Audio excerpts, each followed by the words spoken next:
যখন তুমি নিজের রক্তের মানুষের দ্বারা কষ্ট পাবে, তখন তুমি একবার নবী ইউসুফ আলাইহিস সালামের কথা মনে করো।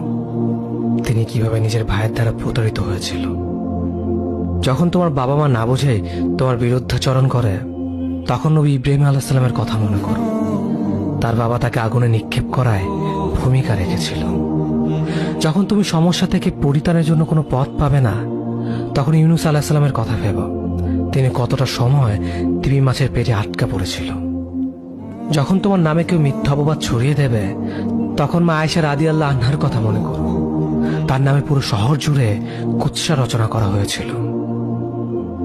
যখন তুমি অসুস্থ ব্যথার যন্ত্রণায় কাতরাতে থাকো, তখন নবী আইয়ুব আলাইহিস সালামের কথা ভেবো। তিনি ভয়ঙ্কর এক ভাইরাসজনিত রোগে আক্রান্ত হয়ে তোমার থেকে বেশি কষ্ট পেয়েছিল। যখন তুমি দিনের কোনো বিধান নীতিতে যুক্তি খুঁজে পাও না, তখন নবী নূহ আলাইহিস সালামের কথা ভেবো। তিনি কোনো প্রশ্ন ছাড়াই মরুভূমিতে নৌকা তৈরি করেছিল।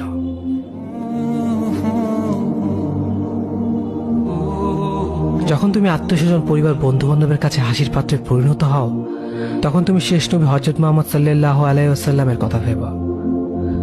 রাসূল সাল্লাল্লাহু আলাইহি ওয়াসাল্লাম বলেছিলেন, সবচেয়ে বড় পরীক্ষা দিয়ে সব থেকে বড় পুরস্কার আসে। যখন আল্লাহ কাউকে ভালোবাসেন, তখন তাকে পরীক্ষা করেন, এবং যে এই পরীক্ষাগুলো মেনে নেয়, সে আল্লাহর সন্তুষ্টি অর্জন করে। আর যে অভিযোগ করে, সে তার ক্রোধের পাত্র হয়। হে আল্লাহ, তোমার কথা মনে করা, তোমার প্রতি কৃতজ্ঞ হওয়ার এবং তোমার ইবাদত করার তৌফিক আমাদের দান করো। আমিন। যেভাবে তুমি সন্তুষ্ট হও, সেভাবেই আমাদের পরিচালিত করো।